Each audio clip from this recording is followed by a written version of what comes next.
Sadashiva Samarambam Shankaracharya Madhyamam Asmadacharya Paryantam Vande Guru Param Param Om. Namastê, bem-vindo a todos, bem-vindo Alexandre. Alexandre, você fez um corte de cabelo bacana, cara. Por que que você não abre o vídeo? Você tá bonitão, jovem, né? Solteirão, né? Com tanta moça interessada no moço bonito, jovem. Ó lá, eu notei, ó. Ó, barba e cabelo completo, né? Tá show. Ok. A Carmen não preciso dizer porque ela permanece sempre ali, linda, maravilhosa, com aquele sorriso. Ok. Então, a gente sabe que o Bhagwan, a gente não pode dizer, não, o Bhagwan é movido pelas vássanas, ele é movido por seu karma universal e ele é impotente diante do karma, não. Ele é livre e independente, todo o karma ocorre dentro do âmbito de Saguna e Ishvara, mas Ishvara é livre e independente de tudo aquilo. Ishvara é Sattvaguna, pura inteligência, puro conhecimento, é o sistema completo. Sabemos que Bhagavan é dito ser onipotente, onisciente, onipresente, etc. Então, por que que ele não coloca fim ao problema do sofrimento psicológico humano? Sofrimento, às vezes, físico, torturas cruéis, dores muito profundas e etc. Por que que ele não coloca fim em tudo isso, né? Por quê? Quem é que pode me responder? Por que que Ishvara não coloca fim a todo o sofrimento que a gente vê no planeta? Se ele é todo-poderoso, onipotente, onipresente, por que que Ishvara não coloca fim em todo esse mar, esse oceano de sofrimento que nós chamamos de samsara?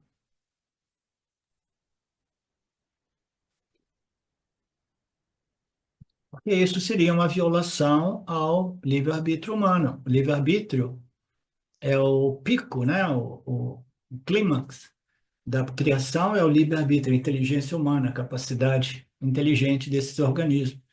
Se Shuara dissesse, não, ok, eu vou acabar com isso, acabar com aquilo, ele fosse interferir no nosso livre-arbítrio, ele estaria violando. Mas ele não é uma entidade que possa se conformar ou contradizer a estrutura do Dharma, o exercício do livre-arbítrio dos seus jivas, né? Então, nada disso se aplica. Ishvara, ele não pode fazer nada porque Ishvara disse, olha, eu dou a vocês, eu concedo a vocês uma mente consciente, capaz de fazer escolhas. Lembrem-se que as escolhas precisam ser sempre em harmonia, em observação às minhas leis e princípios, porque essa é a estrutura, né, o tecido, né, do campo, né? Você precisa manter, proteger tudo isso, né? Então, saiba que o preço do livre-arbítrio é a observação do Dharma, a observação de minhas leis. E o preço não somente um preço que você não paga um preço quando você recebe esse livre-arbítrio, mas a gente paga durante a vida. Como é que a gente paga o preço do livre-arbítrio, Marcelo?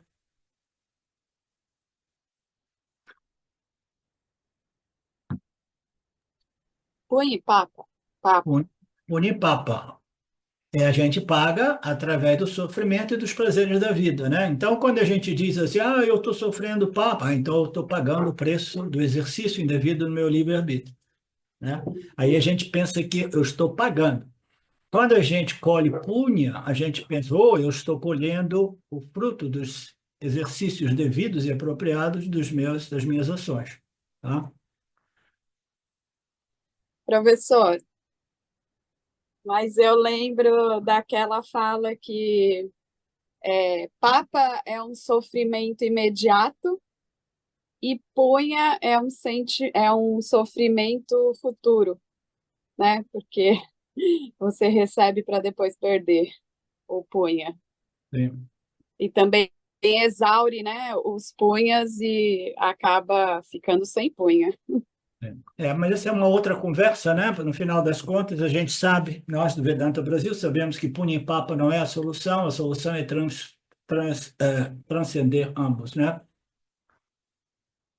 Então, a teoria do fatalismo não é para nós do Vedanta Brasil, a ideia de que Deus está fazendo tudo e que nós somos impotentes, né?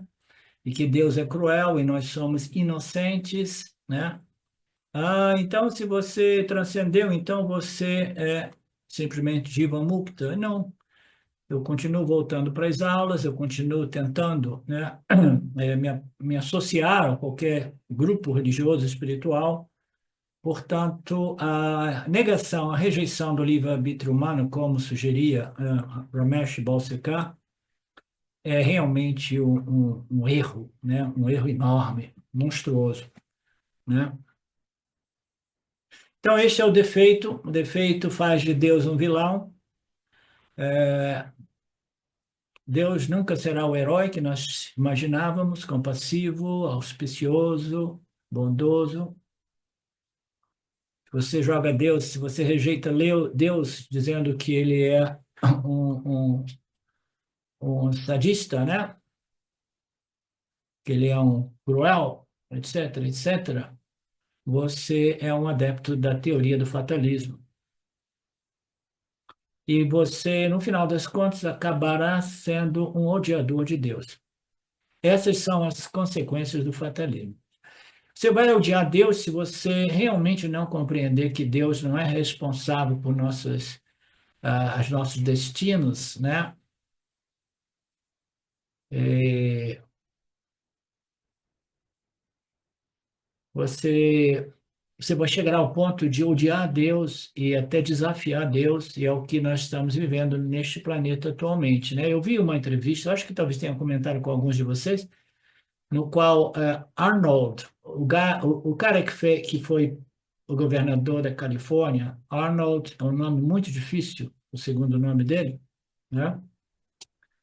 Ele nessa entrevista, ele falava com outra pessoa que era também igualmente indignada, dois indignados com a ideia de Deus, morrendo de ódio de Deus, por quê? Porque eles não aceitam a mortalidade do corpo físico, eles pensam, eu sou o corpo físico, e eles não aceitam, né?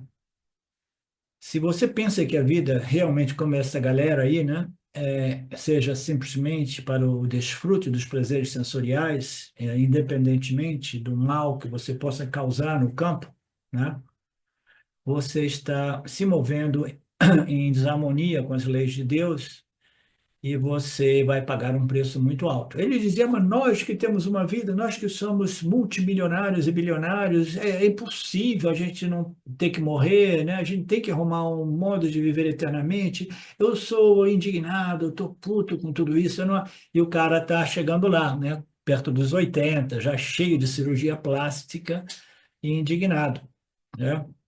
As pessoas acabam odiando Deus, e acabam fazendo a amizade, né, com o Lúcifer, o Satan, né, ou aquilo que seja, e se tornam parte do exército do Duryodhana, né, que quer desafiar Deus, e nos dias de hoje o desafio é através da fusão com a inteligência robótica, AI, né, para se tornar eternamente robôs, né? Cyborgs, né? Isso representa também a destruição da alma humana. Eu não sei, ninguém sabe realmente o que essa fusão pode causar, mas existe até mesmo, né, nas escrituras bíblicas, né, muitos alertas para você não vender a alma através desta fusão, tá? Se mantenha realmente, né, fiel ao seu estado natural como um organismo biológico vivo, dotado do livre-arbítrio. Qual é o problema principal da fusão com a inteligência artificial? Isso quase ninguém fala por aí, porque as pessoas não têm o conhecimento e a visão védica vedântica. O problema maior é que eu começo a ser movido por programas de inteligência artificial. Quando eu começo a ser movido por esses programas, né? Então, o que que esses programas vão fazendo? Eles vão overriding, né? Eles vão escrevendo em cima do exercício do meu livre-arbítrio que produz mérito e demérito, tá? Então, imagina, não, eu vou me tornar uma unidade inteligente, né, associado a esses programas AI, e que extremamente eficiente, né? E eu não vou precisar nem mesmo tomar decisões, eu vou deixar AI tomar as decisões para mim, é esse ponto que nós estamos chegando. Então, é uma fusão que vai agredir o sistema mérito de mérito, que é totalmente uma função do exercício do livre-arbítrio humano. Vocês entendem o quanto profundo é a problemática e por que que eu sempre vi isso como uma agressão, uma guerra contra o livre-arbítrio humano, tá? E as pessoas falam, não, não importa, eu vou ser super inteligente, isso e aquilo, eu tenho dinheiro, eu vou comprar os melhores programas possíveis, né? Eu vou me tornar um cyborg daqueles mais elevados, porque agora a gente já passou por cima do mérito de mérito, né? E, e aí? O que que vai acontecer com a alma desses indivíduos? Ninguém sabe exatamente, mas, ao meu ver, não é uma boa escolha, tá? Não é uma boa escolha. A boa escolha é aceitar essa lei mais fundamental do universo, que tudo nasce, cresce, desenvolve, envelhece, declina e morre. Mas você não é o corpo físico. Compreenda que o corpo físico é um instrumento que a sua alma individual utiliza para desenvolver conhecimento e sabedoria espiritual, tá? O objetivo dessa escola é essa sabedoria espiritual. Então, Shwara, não é realmente tudo isso. Então, o Swami vai apresentando mais defeitos. Um deles é não somente ele seria responsável pelo sofrimento, mas ele é responsável também pelo gozo, né? Ele fez muitas pessoas desfrutarem ou curtirem de modo diferentes, né? Então, existem pessoas que desfrutam, né, com grande satisfação, situação favorável, mas o desfrute é de grau baixo. Outras desfrutem, ele não faz as pessoas nem sofrerem, não sofrerem, sofrerem igualmente, uniformemente, e muito menos curtirem uniformemente. Tem pessoas que curtem muito, outras curtem pouco, né? Umas pessoas são mais felizes, outras são menos felizes. As circunstâncias são mais favoráveis para aqueles que nascem, né, em karmas mais favoráveis, né, através de karma. Então tem tudo isso, né, que as pessoas dizem, a gente tem que realmente adotar um sistema socialista, comunista, onde todo mundo vai sofrer igual, né? Todo mundo vai ser nivelado por baixo, né? Não, não existe realmente o comunismo, o socialismo na criação de Deus, é tudo um sistema de mérito, né? Isso não significa dizer que a gente deva viver num sistema político-social onde a concentração da riqueza esteja na mão de alguns, que não é nem mente 1%, é menos de 1%, e os outros sejam convertidos em escravos, literalmente, né? Não significa nem 8 nem 80, né? Mas o fato é que as pessoas elas vão curtir a vida, curtir punha, de acordo com o seu sistema kármico, né? De punha papa, mérito e desmérito. Vocês têm algum problema a respeito deste conceito védico vedante? Felipe Fagundes?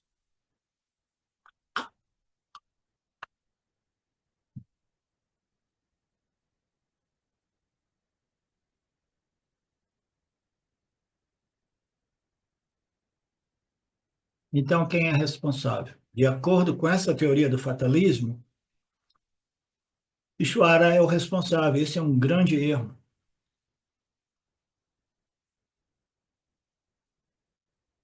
Eu gostaria de ser muito, muito feliz, e Ishvara está impedindo a minha felicidade, e o meu vizinho, ele está curtindo muita felicidade, né?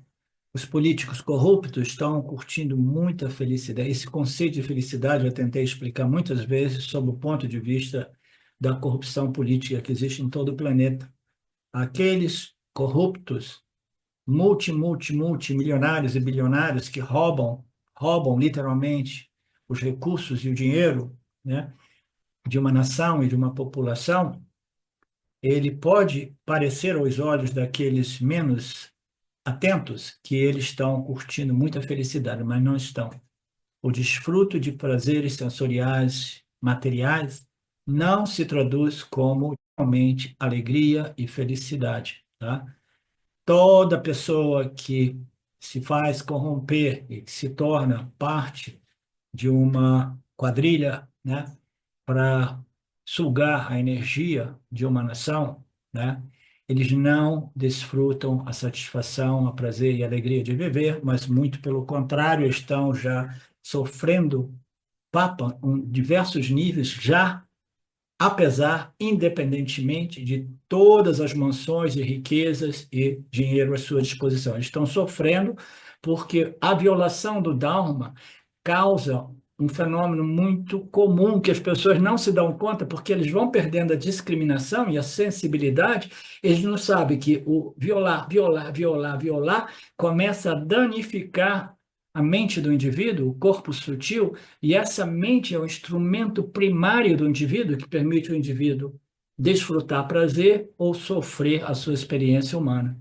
Então, essas pessoas não pensem que elas estejam desfrutando punha, elas estão sofrendo porque elas danificaram esse instrumento primário que nos permitem ser um desfrutador, né, ou um curtidor, né, ou um sofredor da minha experiência humana. Você entende, Alexandre? Sim, tá claro?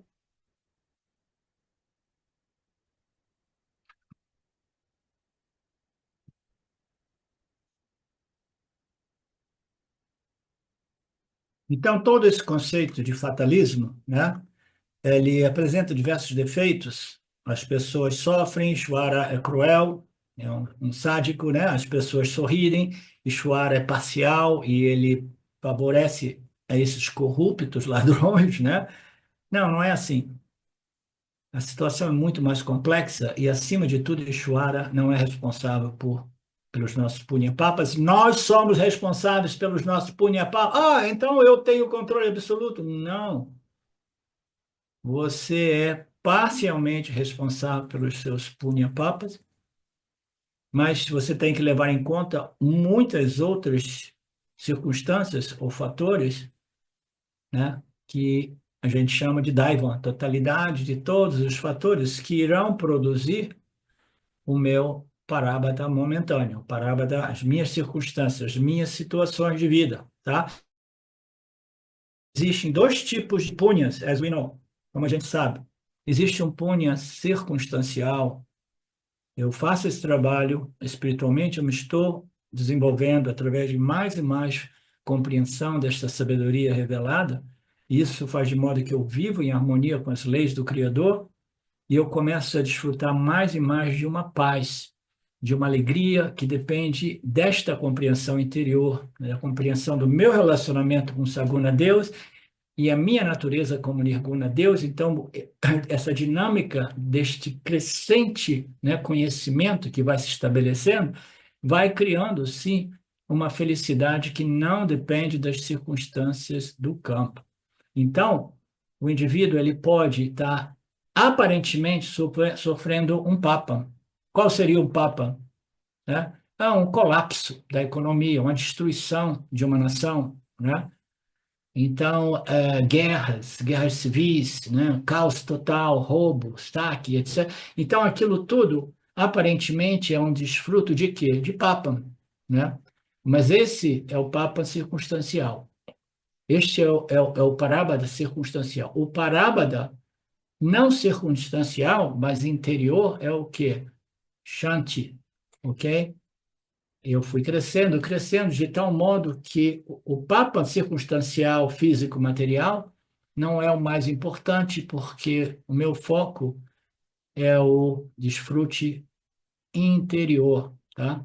É este equilíbrio, esta força, essa sabedoria que me permite transcender os punha-papas e aceitar as circunstâncias sempre modificantes do campo com equanimidade, né?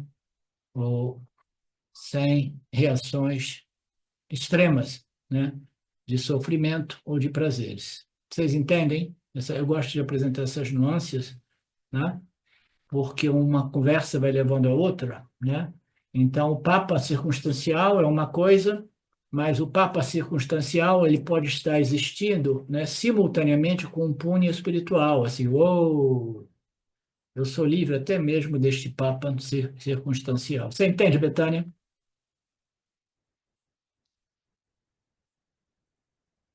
Ok. Então, esse é o quinto defeito. O Bhagwan não é o fazedor, de acordo com as nossas escrituras, com essa teoria equivocada, nós somos apenas instrumentos, os instrumentos não precisam saber o que é ação adequada. Os instrumentos são inertes, o corpo, mente e as nossas ações são inertes. Elas são movidas por um princípio senciente que é abençoado pela consciência existência, a minha real natureza. O instrumento fundamentalmente é inerte, o corpo-mente é inerte, né? O corpo-mente, ele pode sim, muitas vezes ele é punido por ações indevidas, mas fundamentalmente ele é inerte, né? Então, os instrumentos, eles jamais podem saber exatamente, né, quais são as regras do trânsito. Um carro, por exemplo, ele é inerte. O corpo-mente também é inerte, mas o jiva-átmica não é o corpo-mente, é o reflexo da consciência no corpo-mente. O carro não sabe quais são as regras de trânsito, portanto, o carro jamais vai ser processado, né? O instrumento não precisa saber o que é Dharma ou o que é Dharma, né? No caso, o corpo-mente do indivíduo não tem condição de saber, mas o reflexo da consciência, esse intelecto humano, dotado de livre-arbítrio, tem o potencial de compreender o que é Dharma e Adharma e discriminar devidamente. E ele precisa de um guia, às vezes referido como manual de uso, manual de conduta, manual de comportamento, as escrituras reveladas. Você precisa se orientar através do Dharma, das escrituras do Dharma. Dharma, isso é o Dharma. O Dharma é a estrutura do campo. Você precisa viver em harmonia com essas leis e princípios, senão você vai criar conflito e muita dor e sofrimento para você, né? Então, o instrumento, o corpo-mente, é inerte, mas o intelecto humano, dotado de livre-arbítrio, é o Jiva, é o Atma do Jiva. O Atma do Jiva, ele tem a capacidade de se adequar ao Dharma e se afastar das tendências, atitudes, ações e palavras adármicas, né? Ele tem a capacidade de discernir o que é adequado e o que é impróprio. Eu costumo dizer,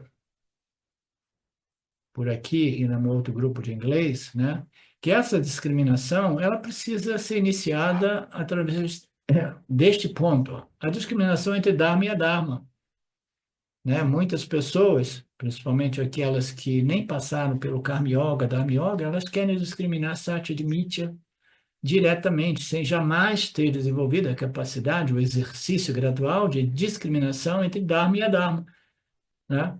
Então, a mente não é realmente preparada para fazer a discriminação, que é ainda mais sutil que a Satya e Mithya, porque ela não praticou o exercício de discriminação entre Dharma e Adharma, que prepara a mente para a discriminação entre Satya e Mithya. Muito simples, né? Então, a gente precisa ser muito honesto com nós mesmos e ver como é que está a minha discriminação entre Dharma e Adharma, né? Eu estou vivendo sob a tirania das minhas vasanas ou eu estou sacrificando as minhas vastas no altar do Dharma, né? Essa é uma abordagem intelectualmente íntegra, honesta, né? Sem ilusões.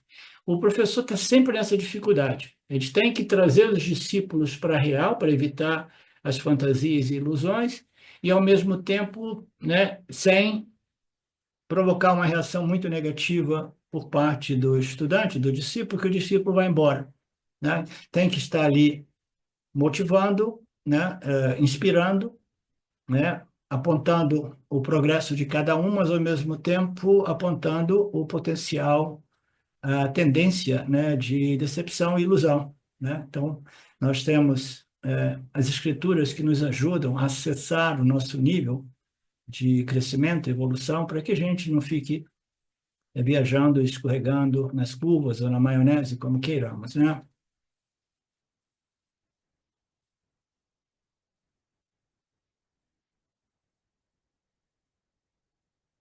Ok, então, suficiente, a gente viu esses defeitos todos, né?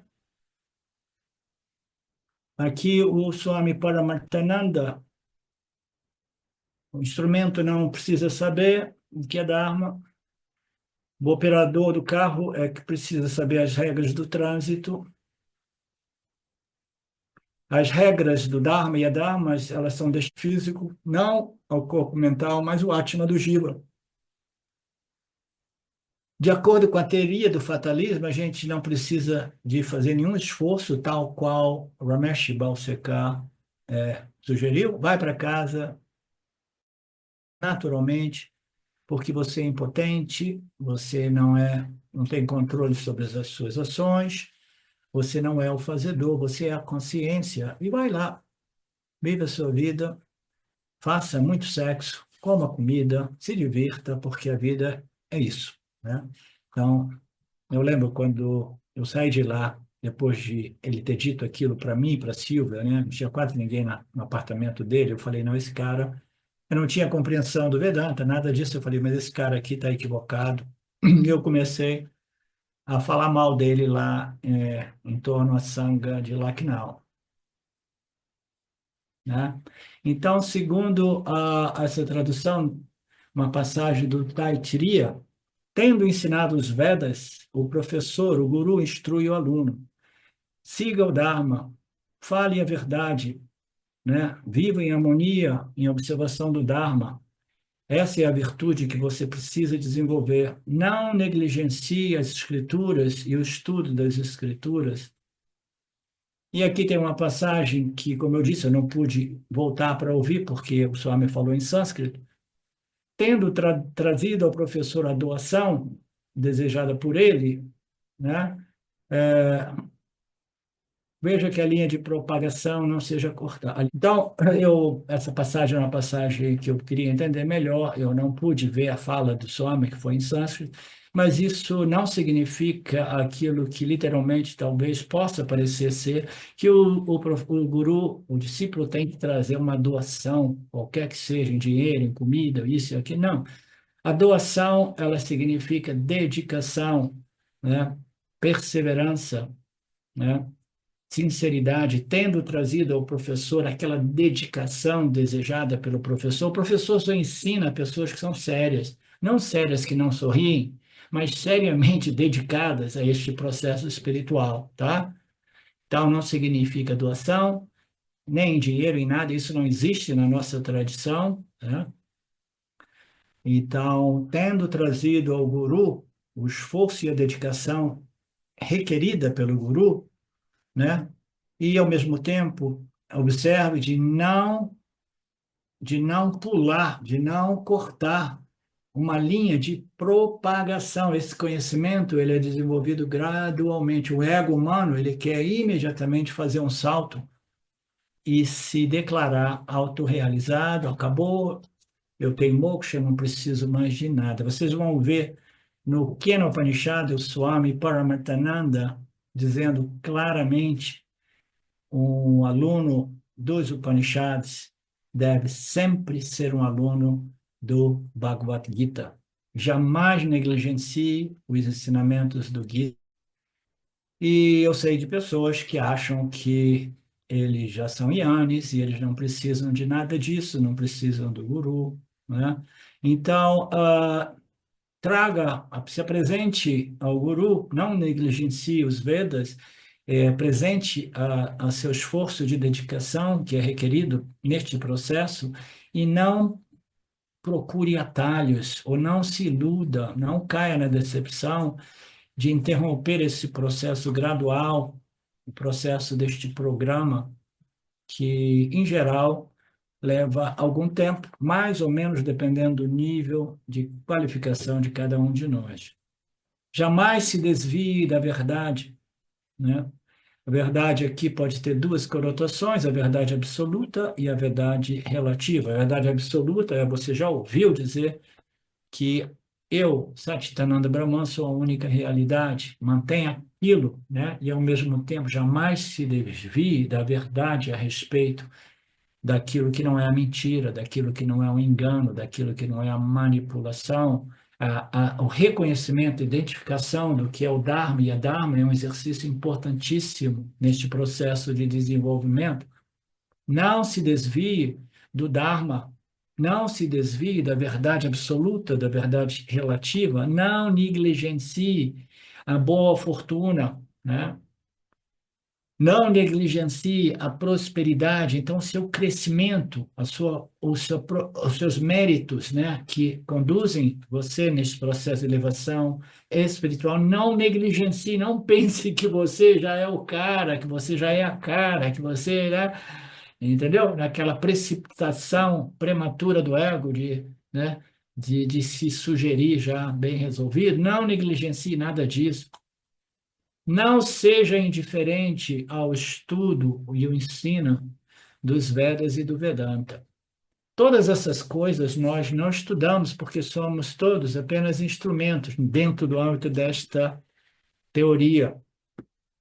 O instrumento não precisa de observar nada, não precisa de crescer, não precisa de saber, né? Não precisa de desenvolver vasanas positivas, porque no âmbito desta teoria, você não tem nenhum poder de modificar as suas vasanas, né? Você é movido por elas e elas são Ishvara. Ishvara é todo-poderoso e eu simplesmente me entrego a esta ignorância cósmica, mas não é exatamente assim. As galinhas, sim, elas são totalmente, né, entregues a esta ignorância, né?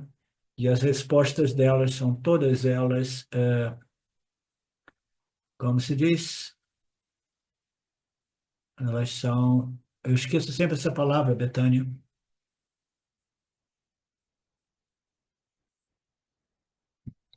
Elas são Instinto, professor. instintivas, né? Instintivas. Instintiva significa eu sou movido por minhas vasanas. Os bichos, eles são movidos pelas vasanas. O programa causal deles, o programa da espécie dele faz eles se comportarem de um certo modo. Tá?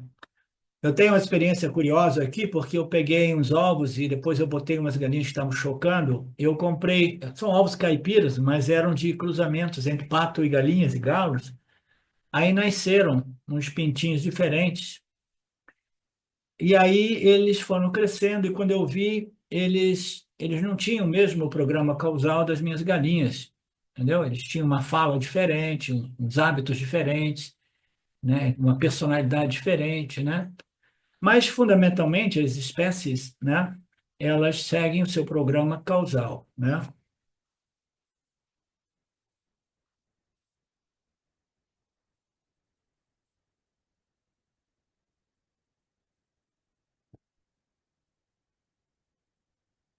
Ok, chega desse assunto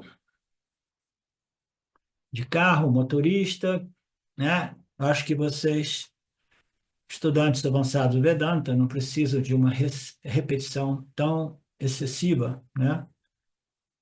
Com base nessas analogias. O sexto e último defeito desta teoria do fatalismo ou do determinismo, né? É se nós não temos realmente livre-arbítrio, como sugere ou sugeria Balsekar, se somos apenas instrumentos nas mãos do Senhor, a gente não deveria experimentar conflito em nossas vidas, a gente não deveria experimentar nenhum estresse. Oh, meu Deus, que lógica clara, irrefutável, brilhante, né? As escolhas que nós devemos fazer vêm sempre acompanhadas com um elemento de estresse e conflito. E aí? Vou escolher isso ou aquilo? E se der ruim, né? Aí depois, quando dá ruim, eu me arrependo. Quando dá bom, eu simplesmente me exalto. Ah, tá vendo? Eu sei escolher, pá, pá, né? Então tem sempre conflito e estresse no exercício do livre-arbítrio, né? Então, o Swami Dayananda, nessa abordagem, eu conheço essa abordagem do Ananda, ele fala em termos de o exercício do livre-arbítrio, ele é acompanhado de conflito. O conflito é sempre inerente a esta dúvida: qual direção, qual curso de ação eu vou tomar, né? E qual será o destino, quais serão os frutos dessas ações? A gente não sabe, não sabe, né? Então, existe um elemento de estresse, de conflito no exercício do livre-arbítrio, né? Mas existe somente, né, considerando que eu estou decidindo de acordo com o que eu quero e o que eu não quero, e eu quero obter resultados que sejam favoráveis ao meu desejo, né? Quando você decide assim, a expectativa está ali. Eu faço isso porque eu quero obter este resultado, né? Então, isso já é um conflito, porque se eu fizesse assado, eu talvez não obtesse esse resultado, mas existem diversas linhas, né, temporais que eu posso pegar uma direção diferente. A pessoa pode endoidar. Tem pessoas que endoidam em cima do muro, né, com uma incapacidade de decidir, porque ela sabe que eu não tenho controle sobre o meu destino. Cada uma dessas ações me leva numa direção, tá? Então, se você está respondendo, agindo, né, exercendo a sua escolha com base naquilo que você quer, isso irá ser traduzido como estresse e conflito. Você entende, Marinéia? Porque eu estou agarrado aos frutos que passam por essas ações, entre tantas outras escolhas, eu escolhi essa e agora o quê? Expectativa, ansiedade, né? Então, existe conflito sempre, tá? Mas existe um outro modo de exercer o livre-arbítrio que evita o problema, na linguagem do Dayananda, de conflito ou de estresse, ou expectativas que conduzem a frustrações. O outro é decidir, né, escolher, observar e agir de acordo com o Dharma, né, e não com o meu gosto e desgosto, cuja ação tem o objetivo de produzir um resultado, né, circunstancial, favorável, né? Não, eu vou agir de acordo com o Dharma. Então, quando você começa a responder, observando o Dharma, e com toda humildade, sabendo que você não tem controle, eu falo isso já há muitos anos para a Silvia, a gente vai tomando decisões, né? Eu tenho facilidade de tomar decisões e jamais olhar para trás, jamais me culpar, jamais me arrepender de nada. Por quê? Eu faço o meu melhor no momento de tomar uma decisão, eu faço uma leitura, como todo ser humano, as nossas leituras são limitadas e sujeitas a erros, né? Só que eu não tenho nenhuma expectativa de que o resultado tenha que ser segundo aquilo que eu projetei, né? Um exemplo simples. Eu, quando vim para o Brasil, eu tinha essa visão do que está ocorrendo no mundo, ninguém está sabendo praticamente. Eu falei, vamos criar um núcleo, um espaço, né, onde nós possamos ter satsangs, estudo dos Vedas, do Vedanta, yoga e outras coisas, né? E, ao mesmo tempo, um desenvolvimento de um espaço de autossuficiência, porque se a coisa ficar realmente feia, né, a única solução talvez seja sair fora do sistema, porque o sistema vai escravizar e cancelar o livre-arbítrio humano. Eu, quando tive essa visão, eu vim para cá. Eu fiz uma leitura de que a Silvia ia gostar e que muitas pessoas seriam atraídas para a minha visão. Fiz uma leitura equivocada, tá? Então, nós estamos sujeitos a leituras equivocadas. Ainda bem que eu só construí uma casinha mais, porque eu ia construir a segunda e a terceira, e a Silva falou, você enlouqueceu, ninguém vai vir para cá, né? E ela estava fazendo uma leitura melhor do que a minha naquele ponto, né? Então, você vai tomando decisões usando a sua discriminação, a sua leitura da situação, fazendo as suas projeções de acordo com as suas vasanas, as suas tendências, o seu conhecimento, mas sem expectativa de que o resultado vai ser aquilo. E você jamais olha para trás para se arrepender de nada, tá? Então, o Yanni, ele vive dessa perspectiva, ele não tem medo de tomar decisão. O mínimo de estresse que tem é eu dou o último passo, eu assino aquele contrato, assino a escritura, vendo ou compro. Aquele última decisão pode envolver um último momento de sim, não, sim, não, sim, não. No momento que o Yanni toma uma decisão, ele nunca olha para trás, tá? Porque ele tem essa sabedoria, essa compreensão de que a gente não tem realmente controle sobre o nosso destino do ponto de vista de nossa natureza aparente inferior, né? Então, existe uma saída. A saída é você desenvolver essa sabedoria espiritual que te permite, sim, exercer o livre-arbítrio sem causar estresse em conflito. Eu estou editando um pouco esse conceito do Swami Dayananda, que diz assim que toda decisão, exercício do livre-arbítrio, traz estresse e conflito. Não precisa ser assim, e eu estou simplesmente estendendo os ensinamentos para você compreender e não todas as decisões elas representam estresse e conflito. A nossa vida, a vida do Aniani, né? A vida do Aniani é livre de conflito ou não é livre de conflito? É livre de estresse ou não é livre de estresse? Não. A vida do Aniani, ela é cheia de conflitos e estresse e dúvidas, né? E ansiedades, expectativas, frustrações. A doença do samsara está presente na vida do Aniani. Portanto, o que que isso indica, né? Indica simplesmente, existe simplesmente de que se eu tenho conflitos, né? É porque eu não sou livre das minhas escolhas, tá? O Swami aqui, ele alinha isso de modo bem claro. Se não tivermos livre-arbítrio, nós nunca teremos a escolha.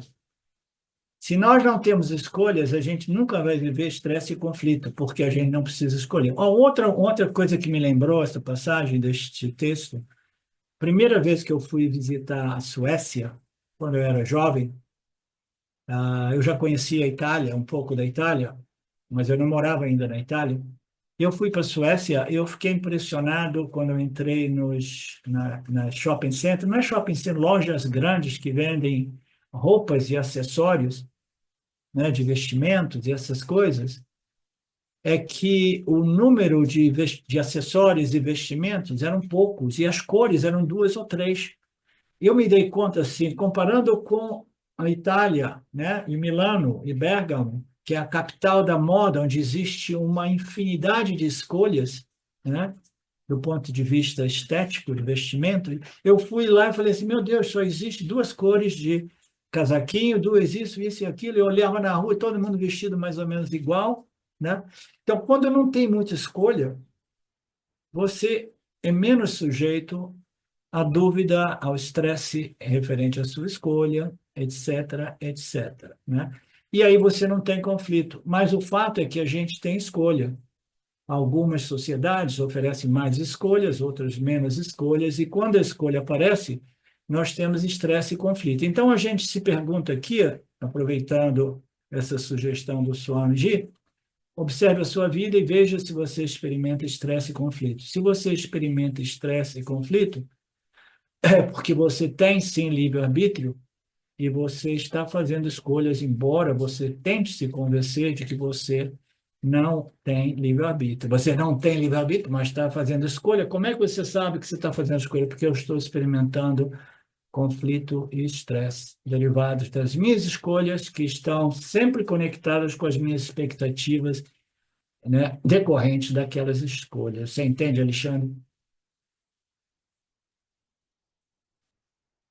Então, o Swami apresenta outras analogias. Na Índia, você vai de um ponto A a um ponto B de carro, as estradas podem ser duas ou três, né, cheias de buracos, outras não.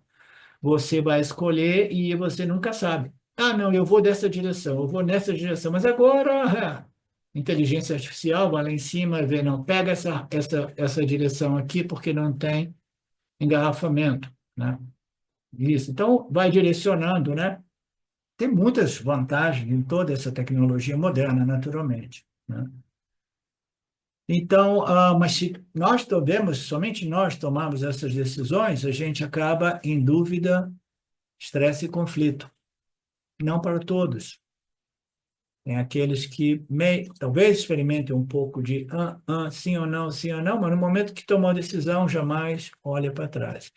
A escolha, o livre-arbítrio, é sempre ali e ele é acompanhado de conflito. Portanto, se você experimenta conflito, é porque você está fazendo escolhas. Se você faz escolhas, é porque você tem livre-arbítrio. E não adianta você negar dizendo que eu não tenho livre-arbítrio, porque a Ishvara é que decide tudo. Tá?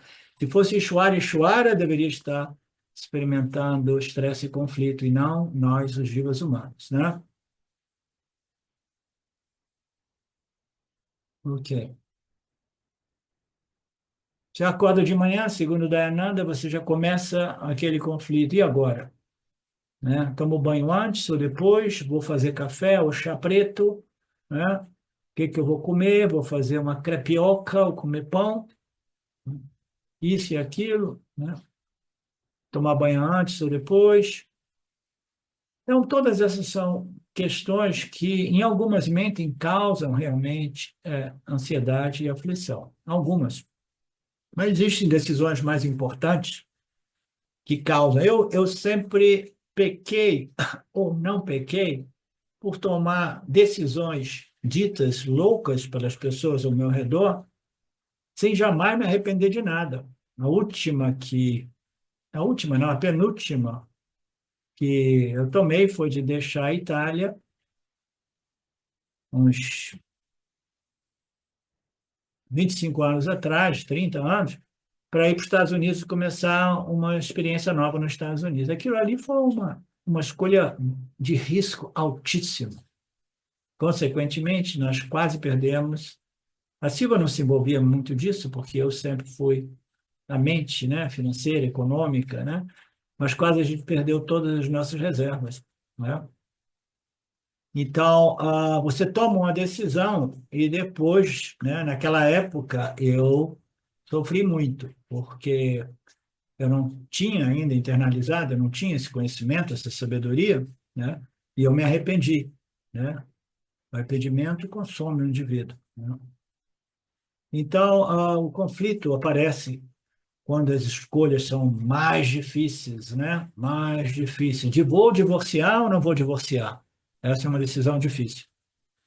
Vou deixar aquela pessoa ou não vou deixar aquela pessoa, né? Nos Estados Unidos eles dizem, os médicos lá diziam na época que existem duas decisões que são as mais estressantes, difíceis e conflitantes. Uma é você mudar de um estado americano para um outro. Eu vou deixar a Califórnia e agora eu vou para o Oregon, ok? Porque você tem que começar tudo num ambiente novo, num espaço novo, cultura, trabalho, etc. Então, essa coisa de se desgarrar de um estado americano e ir para o outro é um pouco dessa a atitude cigana do americano, que é muito estressante. Eles dizem também, os doutores diziam, o outro elemento de muito estresse e conflito é a separação entre o casal, principalmente quando tem filhos envolvidos, né? Então, é sabido que as decisões as mais extremas, as mais difíceis, né, são aquelas que produzem mais estresse e mais conflito, né? Quando eu ouvi falar isso dos médicos, um artigo que eu li, eu falei, meu Deus, imagine, né? Eu que passei a vida toda não me mudando de um estado para o outro, mas de um continente para o outro, de uma nação para outra, aprendendo línguas novas e etc. Imagina um nível de estresse monstruoso, arriscando sempre tudo.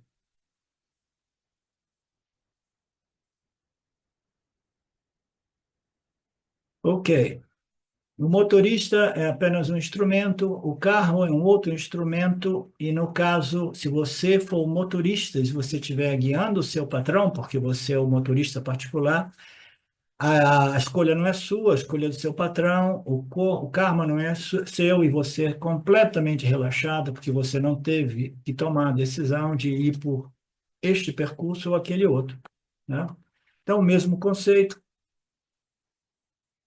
a ausência de escolha é impossível praticamente, né? A ausência de conflito é quase que impossível para o Agnani.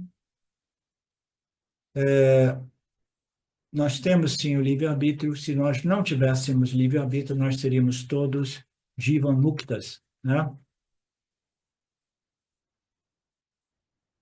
Qual é a nossa experiência colocando tudo dentro desta equação de modo mais honesto? É que eu experimento ansiedade, estresse, conflito, expectativas e etc, etc. Isso significa que eu tenho o exercício do livre-arbítrio, mas eu não entendi ainda, né, o modo qual eu tenho que exercer esse livre-arbítrio, o modo qual eu posso exercer esse livre-arbítrio sem a problemática de expectativas, né, irreais a respeito dos resultados. Você entende, Carmen?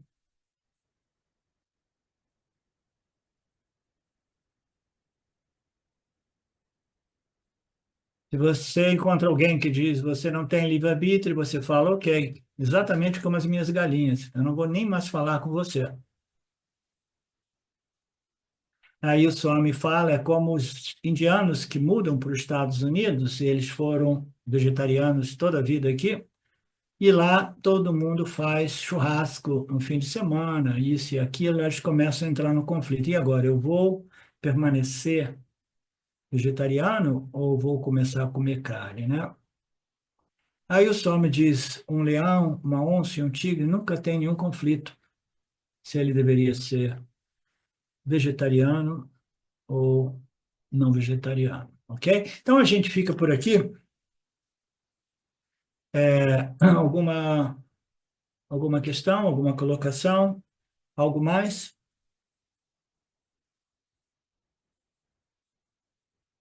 Om Purnamada Purnamidam Purnamudachyate Purnasya Purnamadaya Purnameva Vashishate Om Shanti Shanti Shanti Om Namaste.